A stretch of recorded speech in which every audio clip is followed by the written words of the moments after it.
The Practitioner Education Decision Support, or PEDS initiative, our 2013 learning community. I'm Andy Cleek, and I am going to be walking us through the orientation to the project today. I'm really, really glad that all of you have been able to join us, and I will introduce you, at least in picture form, to our incredible team who's been working on pulling together this initiative. I don't think we're going to go around and introduce the whole team today because we are really crunched for time, and we're going to try to make sure we get done in an hour, but also cram a tremendous amount of information into that hour for everybody. So we just want to make sure that we get through everything. So we're just going to kind of introduce you guys. We're going to ask some, introduce ourselves, ask some questions of you real quick. We're going to walk through what PEDS is. We're also going to walk through what something called MAP is, which is what PEDS is based on. Try to explain a little bit why we think this initiative is going to be important. Talk about a little bit about what a learning community is for those of you who've done other projects with CTAC, or with those of us who are part of this project. It's, you know, you'll be very familiar with what a learning community or a learning collaborative is. We're going to try to lay out very clearly, we hope today, what the nuts and bolts of joining this learning community are going to be, and exactly, sorry about that, my computer started to reboot. Exactly what the nuts and bolts of joining this particular learning community are going to be, what the expectations of you are going to be, what our expectations to provide to you are going to be. We're going to lay out, hopefully again, very clearly what the activities and the time frame for the project over the course of 2013, beginning of 2014 are. And then if we have time at the end, we'll take questions. We may not have too much time at the end to take questions because we've packed a tremendous amount of content into this today.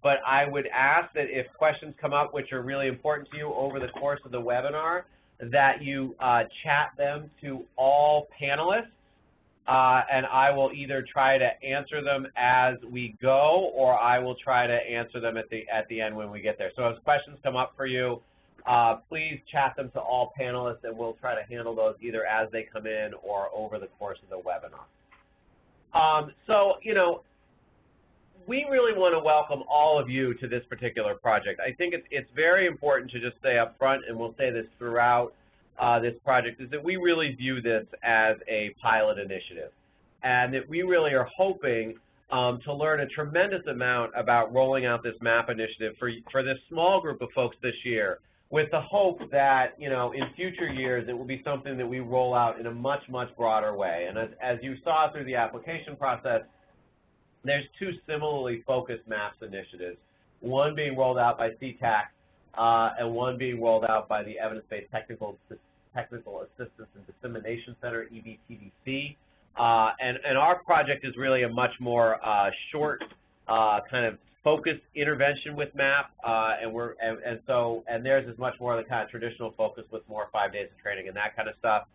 And so we're hoping that you guys are really going to help contribute to our knowledge, and that we'll be able to use that knowledge to kind of really move the New York State system forward in the years to come. So we're hoping that this is going to be a really beneficial practice for you in your practice now, but we're hoping to learn a lot from you guys going forward, and how we can do this more broadly throughout New York State. So as my colleague Tony Salerno likes to say, you guys are the early adopters.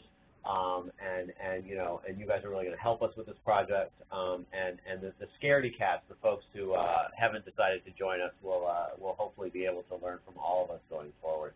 So we're going to start out with a really quick polling question, and Evelyn, if you can just bring that up while I read it, and then if folks can answer the polling question, and then we'll go back. So which of the following methods do you use most often in terms of making decisions about treatment?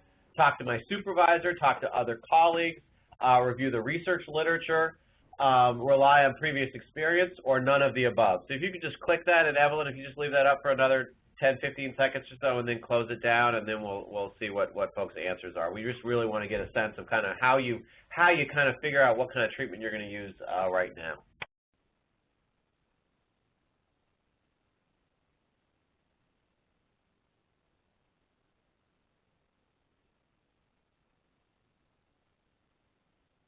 Okay, Ev, if you could shut that down.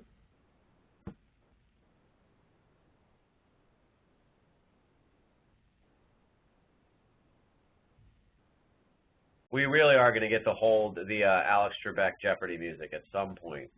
I say this, I do a lot of these webinars, and for some reason the polling answering feature takes longer than anything else we do. Okay, so about 36% of folks said that they talked to their supervisors. Some folks, another 20% or so of folks said that they talked to their colleagues. A couple folks said that they review the research literature. Some folks said that they rely on their, actually about another third or so said they rely on their previous experience. So it's kind of really broken down between, you know, folks either talking to colleagues and then big chunks about talking to supervisors and talking to previous experience. So I think one of the things that we're going to do through PEDS is really give another alternative for kind of how you can research what types of practices you're going to use when you have a case that you need some help with. So, you know, what problems are we attempting to address through this initiative? You know, I think one of the things that's really important to say is I think there are about 600 evidence-based protocols out there for child behavioral health diagnoses. There is no conceivable way that any individual practitioner is going to be able to learn all of them. And on top of that, many of them require a tremendous amount of training and a tremendous amount of cost to learn. Many of the materials are restricted so that you can't actually use them without permission and without paying a lot of money. The people who come in to do the training cost a lot of money, so it's just not feasible that you're going to be able to learn all the different types of practices that you would potentially need to know in order to be able to kind of treat all the people who walk in your door. The other piece of this is that many of those EVPs are kind of built on the same foundational material. So if you talk about, you know, anxiety, for example, anxiety, you know, a tremendous amount of anxiety treatment has to do with systematic desensitization and exposure of one form or another. It's all a little different in each of the protocols, but it all, you know, boils down to the same kind of core processes. So there's really no need for any one individual to know all the different evidence-based anxiety treatments. What you really need to know is a kind of a combination of all of those different practices. So our goal with this project is really to find out if we can use this decision support tool to help clinicians, to help supervisors, and to help clients in a way that will really kind of condense all this material into one thing, and be able to really help folks do the synthesis of these evidence-based practices on the back end so that people can really use them on the front end. And so really to handle the background material of this so that you guys can actually roll this out in the real world. So what is this PEDS thing? Really, we're looking to explore, adapt, and evaluate this online decision support tool called MAP, which stands for Managing and Adaptive Practices. It was developed by a guy named Bruce Torpeda and Eric DeLeyden, who are currently at UCLA. Bruce Torpeda, I am very jealous of. He has managed to have one of the better geographic careers of anybody I've known. He started his career at the University of Hawaii, and now he's at UCLA. So we're very interested in just how Bruce has managed to pull that off, especially during the months of January and February. But in addition to that, they really developed this wonderful MAP system. It's been using in a variety of different kids' clinics, and it has been rolled out throughout LA County in California, as well as the Hawaii system. Now, one of the reasons that we're doing MAP somewhat differently here than they do in California is California has actually set up a regulatory system that says you can only bill for things that are evidence-based, and there's like 6 things, and MAP's one of them. So we don't have that system in New York. We're not necessarily advocating one way or another on whether we should have that system in New York, but it's just, so what we're thinking through how this has to be rolled out here differently than it was rolled out in California, because they don't necessarily have the same, we don't have the same structure in place and the same advantages in terms of training and those kinds of things that they have there. So we are, you know, being very mindful of that, and our implementation process is going to be somewhat different. So basically what it does is MAP and PEDS does 3 different things. It combines a decision support tool, so how do you actually decide what types of treatments you should use. It then involves clinical guidelines for so what types of actual clinical practices should you use, and how do you implement those for a number of different areas, including depression, anxiety, conduct problems, and trauma. They also have encopresis elimination disorders in that as well, which is an area that I know for many folks when those show up is difficult as well. The other piece of it is it also has built into it, and we're going to talk about each of these in a little more depth in a second, it also has built into it a process for evaluating your practice kind of going forward, so you can really see how you're doing, and we're going to go through that in some more depth in a little while. So exactly what is this learning community? So the PEDS learning community is going to involve 20 clinics around New York State, involving a combination of both supervisors and practitioners. So with some exceptions that folks have talked to us about individually, it's involving at least one supervisor and generally 2 practitioners in each one of those clinics and 2 around New York State. We've got a bunch of folks upstate, we've got a bunch of folks downstate, so we're going to get a nice blend of what this looks like in a rural setting, in a suburban setting, in an urban setting. And we're really looking for practitioners and supervisors to adapt and evaluate the match approach, to support their clinical decisions, to formulate treatment needs, to select what interventions, evidence-based interventions they should use, and then to be able to monitor to goals and objectives. We really, and we do this, we're doing this more, we always, when we do these projects, really want to form a partnership with the practitioners and the clinics that are working with us, but in this particular project, we're keeping it smaller than we usually do, and we really do want to build and learn from all of you in terms of what works, what doesn't work, because our goal ultimately is for this to be a much larger initiative, and you guys are kind of the folks who are going to tell us what is effective, what's not effective. We're exploring really the impact of streamlining the training and education on using the PracticeWise or MAP system. So, you know, traditionally there's 5 full days of in-person, 5 or 6 full days of in-person training that goes along with this. We're using 1 day of in-person training followed up by some webinars around content areas. So we're going to really see how that works, because we you know, have concerns about your all's ability to send us people for 5 days. So we really want to see how that works. So what is managing adaptive practice, or MAP? It allows the practitioners to manage to adapt practice to meet the needs of the kids who walk in their doors. It is not a single treatment model, so it is not like a traditional manualized treatment where it's one thing. What it does is it involves a number of practitioner support tools that helps you identify the practice you're going to use, review the practices that are available, make individualized choices about where you're going to start and what kind of treatment you're going to use. And then through a series of online tools, it allows you to kind of implement that practice and then measure how well it works for you as a clinician. It's designed to improve the quality, the efficiency, and the outcomes of children's mental health services. And I think, you know, one of the things that we hope this project has, and we take very, very seriously, is that we really like this concept, of this whole concept of the idea of a felt need. And so we're hoping that this project, and you're going to tell us whether this works or not, is, you know, effective for the clients that you serve and palatable to them, that as practitioners, for those of you who are practitioners out there, that this makes your life easier or makes your life more effective without making it ridiculously complicated. And for supervisors, we're hoping this makes the experience of supervision that you have easier, more efficient, and more effective. And our goal this year is for you to be able to share with us how well that works. And we take that very seriously, and throughout this process, we're going to be seeking your feedback about what that is. So we really think it's important to have, you know, practitioner-friendly decision support tools that really promote effective practice. We have all in our group have worked in a clinic at one time or another in our lives, and know not only where clinics have been and just kind of that's the environment in which you work, but also how they're changing and the level of you know, kind of responsibility and pressure that's being put down with productivity and that kind of stuff. So we really think it's important to be able to provide, you know, practitioner-friendly tools. To help you guys coordinate and supplement the use of evidence-based practices. Again, there's no way you can learn all 600 treatment manuals, so we're trying to really make it focused. You know, people always need additional tools to support their clinical decisions, and instead of being able, you know, you're still going to talk to your colleagues and your supervisors or whatever, but to have an additional resource that really gives you the state of the science on this, I think, is really important. And then this focus on common elements. This focus on the fact that each individual evidence-based practice doesn't have its own unique magic sauce, and that many of the ingredients in that particular sauce are shared across these practices. And then how do we make sure to suck out the things that are shared across the practices and use those in a way that's focused for you, that works for you, and really meets the needs of your clients.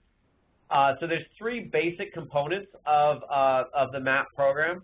There's the Practice-Wise Evidence-Based Service Database, or PWEBS.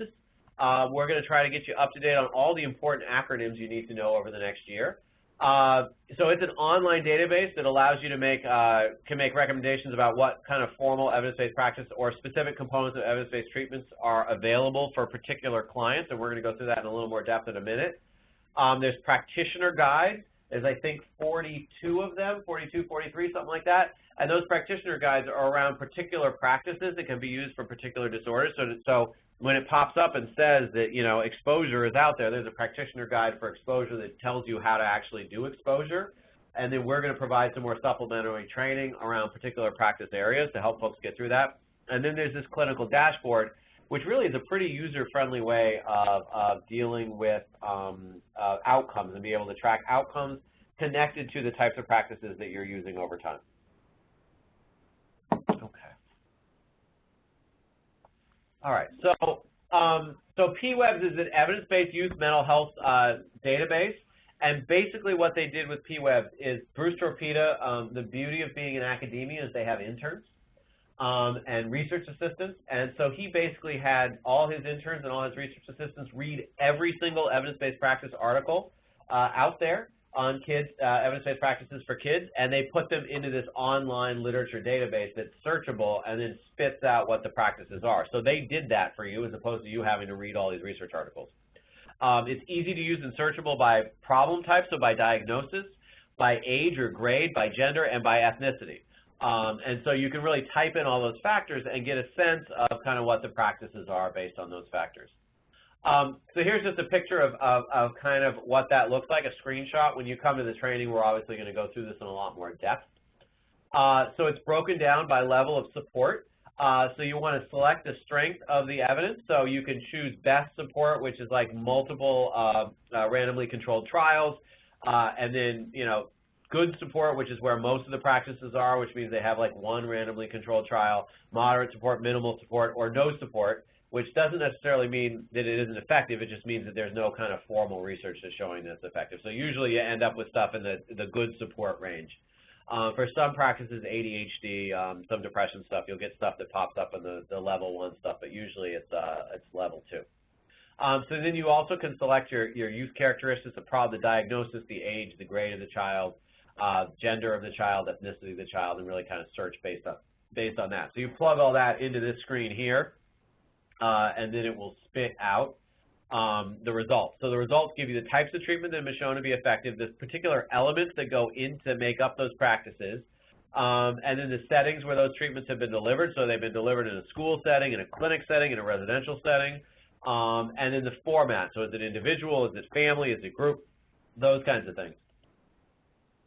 So when you actually run a search, this is what comes up. So for a 5th grade boy with anxiety, there are 5 protocols out there. You can actually look at the papers, but if you don't want to do that, you have 5 protocols out there. And then, and if you could see me pointing at my screen, I would be pointing at the thing that said cognitive. But you can see that across those different protocols, you can see the percentage of time that these particular practice elements popped up in the protocols. So, cognitive work was done in 60% of the groups, exposure was done in 60% of the groups, relaxation was done in 60% of the groups. So that might be a good place to start because that was done in most of the studies. Whereas modeling might be effective, but was only done in 20% of the studies. So it gives you a bit of a sense of kind of where you want to start. And then the majority of these practices were done in groups, and some were done with individuals, and some were done with kids individually. So there's practice guides. So there's step-by-step guides on how to deliver the common practice elements around the evidence-based practices. So if you switch back to here, you'll see around cognitive stuff, or exposure, there's an actual practice guide to do that. Process guides provides a framework to make decisions about how to relate to care and treatment. And then all these guides are online and can be downloaded to your desktop. And the real focus of our training, and I'll talk about this in a little more depth later, but the real focus of our training is going to be around teaching you how to use the technology pieces of this. So here is one of the practice guides. This is for cognitive treatment of anxiety. So it just lays out that the objectives of this are to introduce the idea of thoughts and how they are related to anxiety, to do cognitive restructuring to kind of correct negative thinking, and then it lays out the individual step-by-step process for how to do that. And so there's a number of these around a number of these common elements that you can use kind of going forward so that you can use these kind of going forward so you can start to make these treatment decisions. Okay, and then the final piece of this is the clinical dashboard. So the goal of the clinical dashboard is really to track clients' progress and treatment practices in a graphical representation, and I'm going to show that in just 1 second. So the dashboard has 6 basic components, has some instructions, which are always good, and we'll teach you about those in more depth. Has a way of presenting the results to kind of see exactly where the snapshot of the case is. Has notes that you can take particular notes, like the family decided not to come back for 3 weeks, they went on vacation, there was a particular event, there was a trauma in the family or something else happened. This does not replace your regular note-taking or treatment planning system, but it allows you to take notes in the process so you know if something happened and then maybe that's why the problem got a lot worse, a lot better, or whatever. A way allows you to track their progress over time. It also allows you to track their practices over time, and I'll talk about that in a little while, and then also demographics. So let me just pull that up for you. So you'll notice here that up here at the top is a scale, and you could track 2 different kinds of scales. So on one side it has a more standardized scale, so you could track like, I don't know, the PHQ-9 or the PSQ here. And then on the other side, let's say you were dealing with panic attacks or something with the anxiety, it would have and you want to see those reduce over time, you can actually track to the right-hand side of the screen. I keep trying to point to the screen, but that doesn't really work very well in the webinar.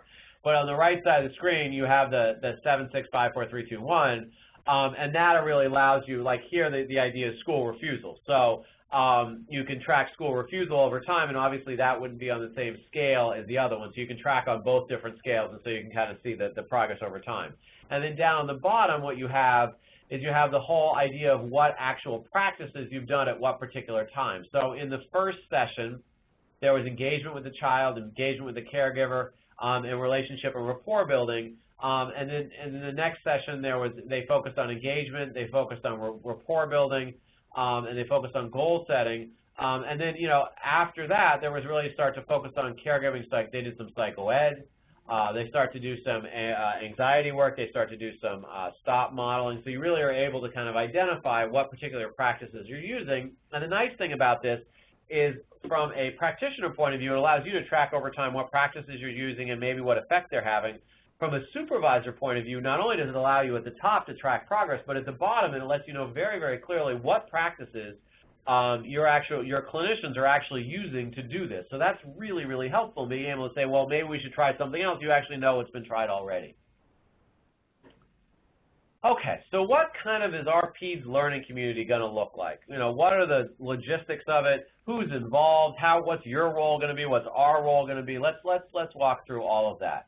So just what a learning community is in general. We'll go through this real quick because many of the folks on the line have been in many of our learning communities before, and so are familiar with kind of our process of doing things. But the real goals here is it builds on our collective knowledge and real-world experience of the participants. In the end, with every one of these communities we've ever done, you all learn much, much more from one another than you're ever going to learn from us. It allows you guys to work with one another, to have shared learning encounters.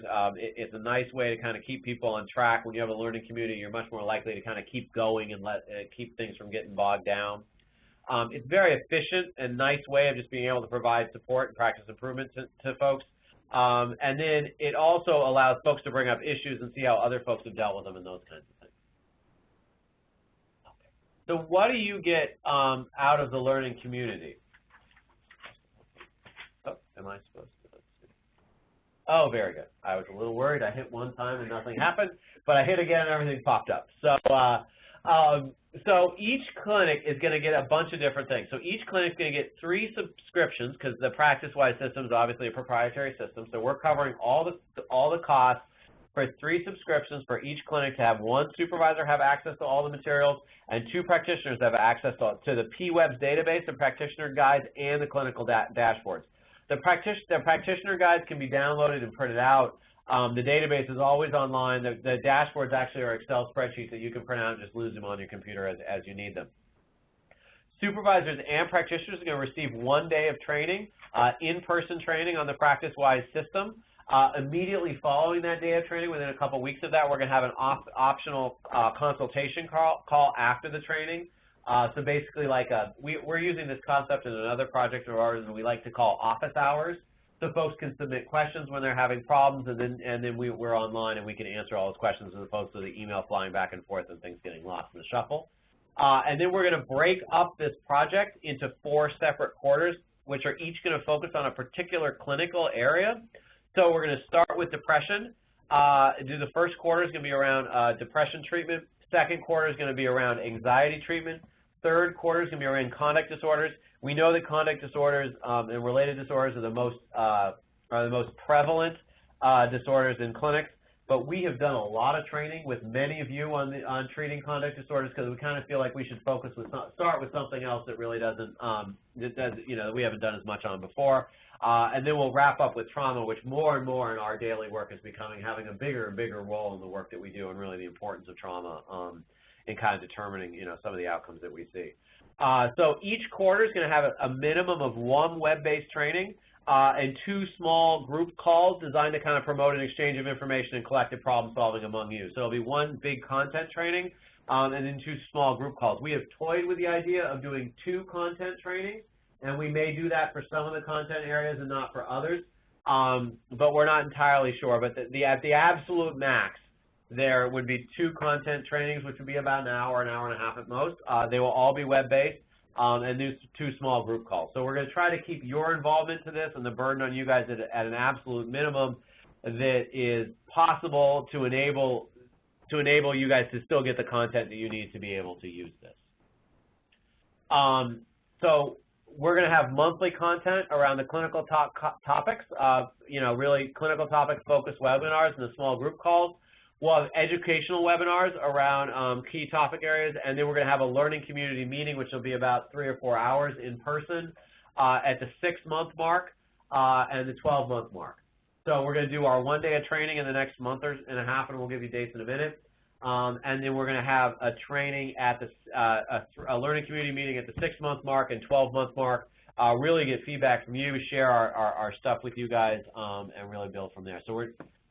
So there's a bit of burden on this, but we are trying to keep the burden on you as minimal as possible, and get your feedback, really so that we understand from you what's working well, what's not working well, all of that stuff. Okay, so I want to introduce you to the members of our resource team. And our resource team, we really try to bring together really the best group of people we can find who have the technical, the clinical, the social, the organizational, the logistical support. CTAC tries to put all of that in the pool together to really kind of bring you guys and provide the best experience possible. We even have pictures. So our resource team members, that's me up there, and Andy Cleek. And then we have our esteemed colleague, Dr. Salerno, who's going to be working with us as well. Michaela Mercado, who at McSilver Institute really heads up our data analysis unit, is going to be working with us and really helping with the evaluation in the background. Our really kind of clinical team par excellence, there we go, that's the phrase I'm looking for, is really made up of Lydia Franco, Caradina Sell, who many of you are probably familiar with from their work with MFG and other things, and Dr. Anil Chaco, who works with us on a number of projects and has been using the MAP system in his clinic for the last several years, and we're really, really excited to have Anil working with us on this project. And then Tom Jewell from Upstate, who works with us on a number of projects, Julia Kukowski, who's also going to be heading up managing things upstate, who runs a clinic upstate, so not only brings the clinical expertise to this, but brings the experience of actually on a day-to-day basis right now running a clinic and see, she's so busy, even in her picture, she can't hang up the phone. So, so she's really out there running a clinic. And then Ashley Fuss, who really just does pretty much everything here, from everything from coordination to making sure that to dealing with our data and managing our data and all those kinds of things. So we think we've brought really a fantastic team of people together to help you through this project. And a question just came in about advance notice on training dates. We're going to get to that in just a minute. So just hold on, and we'll actually give you the dates today. Supervision focused on, so we're going to supervisors are going to focus on supervision focused on clinical treatment decision support, kind of dealing with the multiple demands of supervision, time pressures associated with that, how to just manage having all the different, you know, you get some feedback on how to manage the ambiguity of clinical treatment. I know that when I was an intern, I had to film my stuff, and so I would walk into my supervisor's office with tapes, and we would watch stuff. But then when I was no longer an intern, I was just working in a clinic, I would go into my supervisor's office, and they would say, how are things going? And I would say, well, you know, I got one family, they're a real mess. Another family, they're doing all right. But it was all based on my description. And I think what you can do with PEDS, especially through the outcome thing, is actually to really start to make data-driven decisions based on practice. And I think that's a huge benefit to supervision. Our system's been designed to really support and promote practical, efficient, and effective supervision. And the supervisors are really, really, you know, the practitioners are really important here, but we find the supervisors in this particular project to be equally important to this. How they use PEDS in their supervision work is really, really going to be important to how this all works out. We're at particular training on doing educational supervision, and then we'll have small group follow-up calls with supervisors to talk about that process. Okay. So I'm going to talk a little bit about the evaluation process. Some of this may change a tiny bit, but we want to give you a sense of kind of what the evaluation is going to look like. Again, our process is to try to keep this as low burden as possible, and please let us know when we miss the mark on that. We think it's really important to collect data with this project, but we also want to collect data, one, it'll be ultimately be useful to you, be useful to us, and not be too burdensome. You know, we're going to help folks, and then, so what we really want to know is how the PEDS approach has added value to your services, enhanced your professional satisfaction, increased your sense of accomplishment, helped to address particularly challenging kids and caregivers. We recognize that very few of the kids who walk into your clinics are the kids that are seen in research studies, and so we want to know how this project really helps treat those kids who we all work with. You know, I've never seen all the research studies on ADHD. The vast majority of them really talked about kids who just had ADHD. I never saw a kid when I was doing clinical practice who just had ADHD.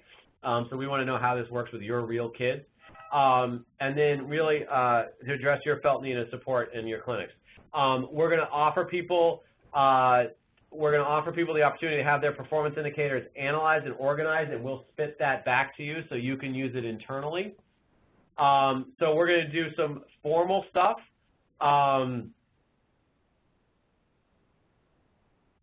Yeah, we're going to do some formal stuff and informal stuff in terms of the pros and cons of the practice-wide system. So we'll take really, really comprehensive notes as we do all the group trainings and all that kind of stuff. And we'll have some surveys throughout the way for you guys to fill out and give us feedback. And probably at the end we'll do some focus groups with folks. The number of practitioners, so we want to know how many people use the system in a clinically meaningful way. We want to know how many of you guys actually take it back and start to use it, and when you use it, and how you use it. The number of supervisors who use it as part of their supervision process. The identification of the practice-wise things that you guys think are sustainable and used over time. And then we're going to, how useful is it, and how good is the stuff that we do? So how is our trainings, our webinars, our calls, how useful are they? Do you like them? Were you excited to log on? Was it like, oh, I got to log on to the thing? Like, we want to know all that. And then we're going to ask you to submit one dashboard per clinical topic area. So a dashboard around anxiety, a dashboard around depression, a dashboard around conduct difficulties, and a dashboard around trauma. We'll come up with protocol to de-identify that so we don't get anybody who's identifying information. But that is going to be able to give us some really, really good stuff around client-level data to really see whether we move the needle in terms of outcomes on this. So client-level data is just a dashboard, so you won't have to collect additional stuff. You'll just send us your dashboard, and we'll do all the data analysis in the background, and we can aggregate all that and do all that stuff. Practitioner-level data, we'll have a couple online, very, very brief online surveys throughout the learning community. And we'll do some focus groups at the end. And then supervisor-level data, again, online surveys, and then some focus groups at the end. Okay. So in terms of the performance indicators for the clients, and for the client stuff, we'll get all of this out of the dashboard. So you won't have to fill out anything else. It'll just be in the process of filling out the dashboard. So we'll get some demographic data. We'll get attendance data. We'll get the scores on particular assessment protocols, and we'll have some suggested assessments, but not required assessments. what practice elements get used, and what progress notes get written in. Not your progress notes that you do for part of your treatment plan, but any of those kind of like notes about the system. Practitioner level data, we really want to know your experience with training of MAP. How do we do in terms of the training? Because again, and to answer a question that came in, so there are two different practices. One is EBTDC's and one's ours. And yeah, the primary difference between the two is the length of the training. So they're going to do 5 days of training, the much more traditional model of 5 days of training plus biweekly kind of intensive supervision with this. We're doing, 1 day of training followed up by a couple quarterly webinars. So it's going to be much less intensive on our end, and we really want to see how that works out. It might turn out that across the state that actually the 5 days of training is feasible for folks. And works better, and if that's the case, God bless. We also want to kind of see, and this is the folks that are involved in this initiative, we're going to see how well this kind of reduced training followed up by online content training really is helpful in terms of getting it off the ground, and we'll kind of see which works better, and that's one of the reasons we're doing it in 2 different ways. So for the practitioner experience, the training of MAP, the learning collaborative experience, the implementation of it, and how is it to use? Is it buggy? Does it work? What works well? What doesn't work? All of those kinds of things. And then the supervisor's experience with the training, learning community experience, and then how is it to use it in supervision. So training dates. So these are our 1-day trainings. So downstate, all the training is going to happen at the McSilver Institute for Poverty Policy and Research. Our offices are at 41 East 11th Street, so we're at 11th and University in Manhattan on the 7th floor. We're going to send you all these slides. At the end of this, you'll have all this. You don't need to frantically write it down. We're going to send you all the slides. So we're going to have 3 available training dates, one May 20th, May 22nd, or June 5th. You only need to come to one. We offer multiple dates so that folks can, pick the one that's most convenient to them. It would be, sometimes we like to break them up and say, it'd be great, you feel free to break up your team and come to another. I think in this case, we'd actually like you to come together as a team if possible. If that's not possible because of just the way your clinic's structured, we understand that. So, it is, if it's not possible, it's not possible, and we'll deal with that. But you only have to pick one day, so either come the 20th, the 22nd, or the June 5th, and we're going to send out registration for that training in the next couple days. So sometime this week or maybe early next week, we'll get out registration for those trainings, and you can sign up for the particular trainings. The space, the amount of, because of the kind of intensive technical pieces of this, the space per training will be limited, so please, when you get the invite to sign up, please sign up. June 5th is going to be the training upstate. If that's a huge thing in terms of travel and stuff like that, we may have to offer a second one, but right now we're going to try to get everybody in upstate on June 5th at Hutchings Psychiatric Center in Syracuse, New York. We're thinking of upstate as up through, or downstate is up through around, Rensselaer is still upstate, but anything below Rensselaer and Albany is downstate. If for some reason you're in one of those kind of middle areas and it's better to go to one or the other, let us know and we'll deal with those issues.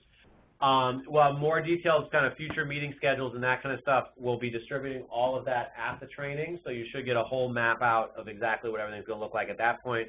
But these are the training dates, so please, figure out which one of those works best for you guys and your team and mark that off in your calendar, and we'll be getting more for you in the future. So the trainings, both upstate and downstate trainings will look the same. It'll be a full day from 9:30 to 4, depending on how the day goes. We might get out a little early, but we will not get out late. So show up at 9:30. We'll have some, fruit and some coffee for you. We'll have some lunch for you at noon because, we here at the CTAC always believe in making sure people are well fed. And then we're going to focus on navigating the practice-wide system, including all the different things. So PWEBS, the decision support guides, as well as the outcome thing, the practice guides, as well as the outcome thing. We're going to really walk all that through.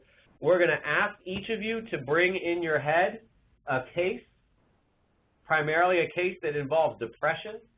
So we're hoping that you can kind of bring an actual case in your head, or you can write it down. Please, no names, so we don't have to worry about passing stuff around or whatever.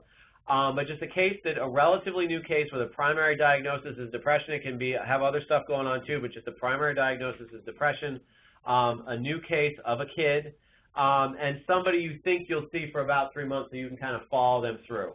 So really our goal for the training is that you will use that case kind of to navigate the system and to learn how to use the particular pieces of the system, and then when you get back to your site, you can actually continue to use the PracticeWise system with that particular case. So we're really trying to get you started with a real case as opposed to made-up cases that day.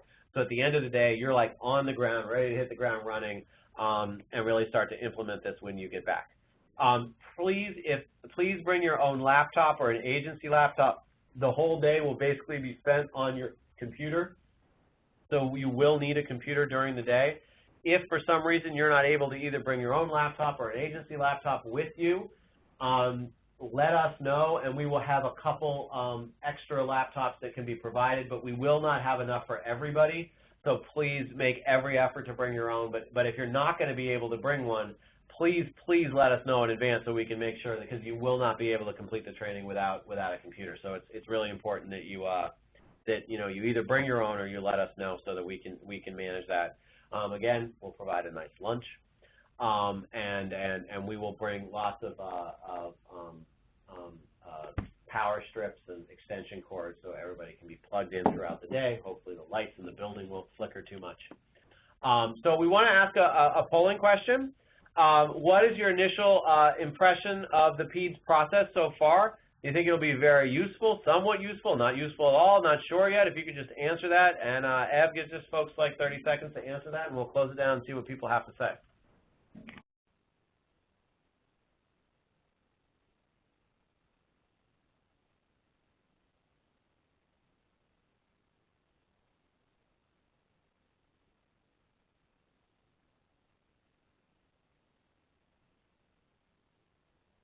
Ev, if we can, yep.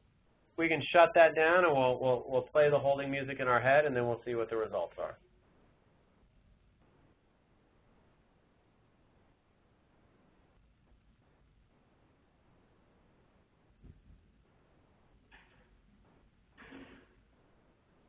And it looks like we probably are going to have a little time for questions at the end. So if folks have questions they haven't asked yet, please feel free to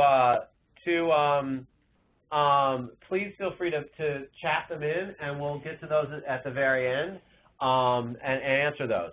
Okay, so looks like about half of folks think it's going to be very useful. The other group said it was going to be somewhat useful. A couple folks are not sure yet. That's totally fine.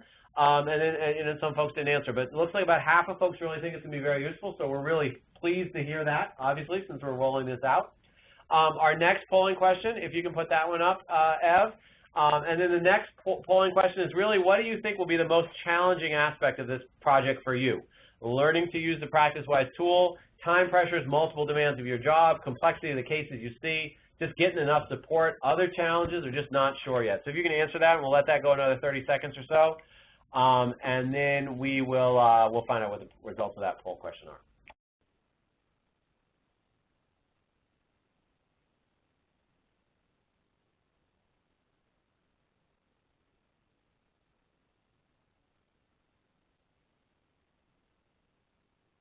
Okay, so we're just waiting to get the poll results, and we'll know in 1 minute.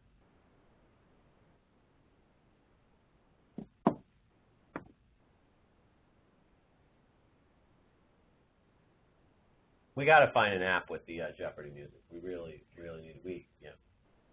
Okay, so this is very, very clear. Every single person who answered the question said that it's time pressures and the multiple demands of their job. And you know what? I think that's probably what we thought we would see.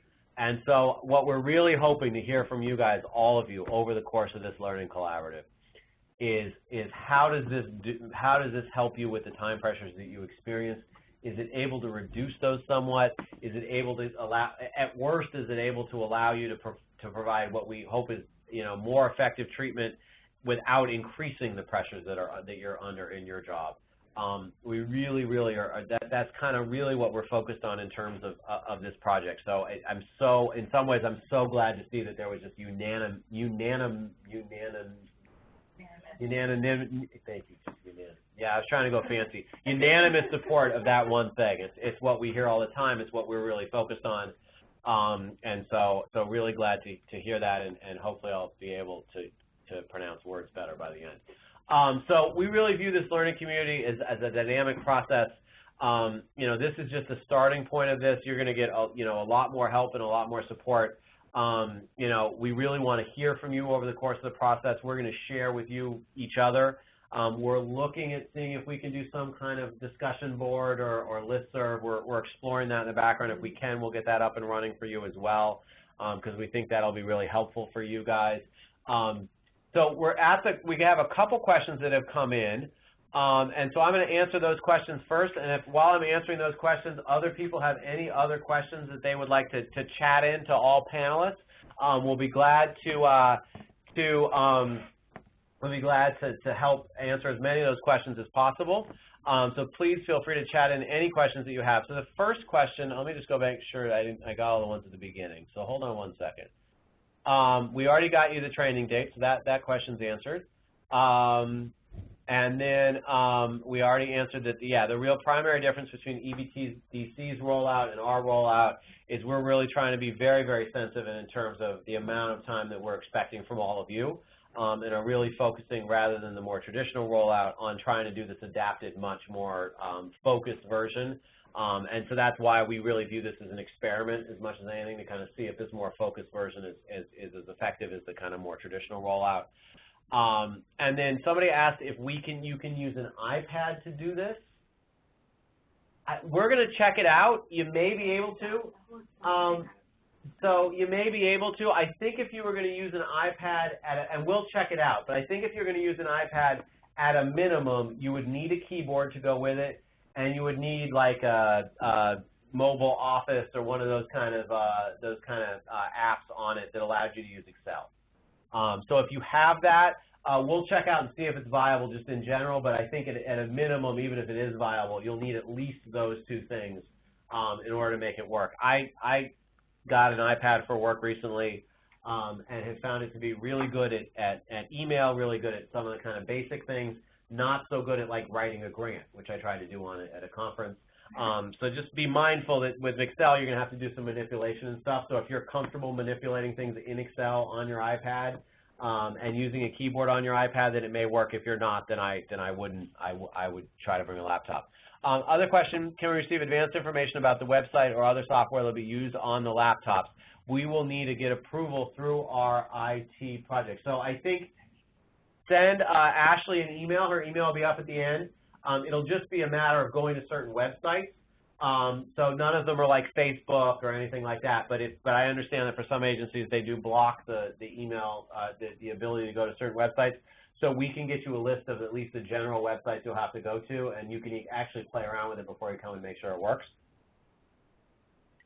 So that's a really good question. So if you're going to have issues with like blocks on your iPad, on your laptop that you can't go to certain websites, let us know.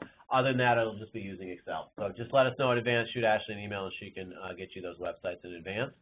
If we're sending more than one person to train, do we have to need one laptop per person, or can we share? No, we need one laptop per person. If that is a burden for you, please let us know, and we can try to make sure we have a spare there. But if you don't let us know in advance, we may not be able to. So if we're hoping that everybody can bring their own, but for the couple people who can't, let us know in advance, and we'll try to be ready for you.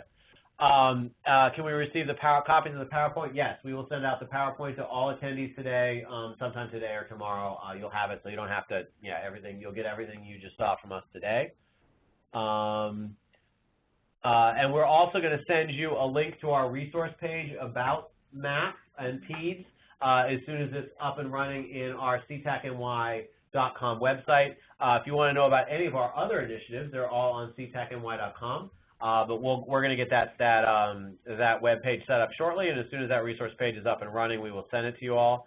Can we change who participates as clinicians from our clinics? Yes. At this point, you can. So if you assign somebody to be your clinician, and either for some reason today, listening to this thing, you say, I'd rather have somebody else do it instead, or anytime between now and the training, if you want to assign a new person, that's totally fine. Once the training starts, it's going to be more difficult to change people because the licenses go to the people in the clinic and not to the clinic in general. so it'll be more complicated to make those transitions. And this is one of those projects we really do want people to get the training. And so once we start, we hope that we're able, now we know that, people get new jobs, people, there will be some turnover, but our hope is really that you assign this to clinicians that you anticipate will be able to stick with this for the whole project. If anybody has any other questions, we got a couple minutes left if people have other questions that they want to get answered. So please feel free to chat them in right now. If you've got anything else, and I'm going to jump ahead real quick and just highlight for you, this is all our contact information for everybody who's involved in the project. I think probably with general questions, shoot an email to Ashley and she'll distribute it to other people who need to get involved. But if you have individualized questions for either of us, you can reach out to us as well. Tom and Julie will really be coordinating things upstate. And then the Ashley will be coordinating, and myself will be coordinating, and Tony will be coordinating things downstate. And then, our really kind of core clinical folks, Anil and Lydia and Kara will be dealing with all that stuff. So that's that. Another question came in, would each attendee, supervisor, and 2 clinicians each need to bring their own laptop? Yes. We need everybody to have their own laptop. If that's going to be a burden, for folks, please let us know, and we'll have a couple spares that people can borrow. But yeah, we really are going to need folks to have their own laptop. And then it looks like some of these are repeating, so I'm not sure why that's happening. But yes, we will have advanced. We gave you all the training dates today, so those dates are hard dates. We're going to send out the slides with those dates again. But those dates are hard dates. You'll have the slides which have the dates on them. We're going to send out the registration in the next couple days, beginning of next week at the latest, so you can get signed up. So yeah, you can block the one, but you only need to go one of those dates. The webinars, we should have a much more detailed calendar by the time of the training. So by the time of the training, you should get that kind of spelled out for the rest of the project exactly when things are going to happen.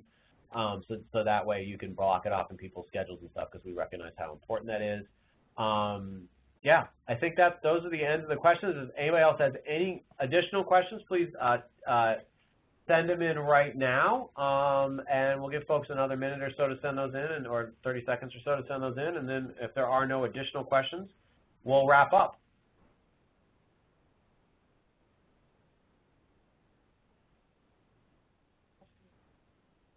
Oh, I didn't see that one.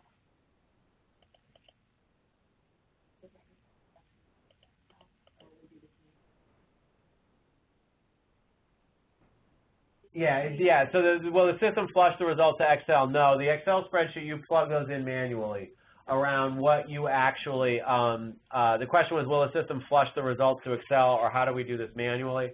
So you will put the results from the PWEBS searches and the practice elements into the Excel spreadsheet, so each client will have their own spreadsheet. I think depending on whether this works, and people like it, I think, we will then start having conversations about electronic medical records and what can get built into electronic medical records. We've already raised that with the MAP people. There's an issue that is going to be an ongoing issue that people are going to want to address. And then 2 other questions came in.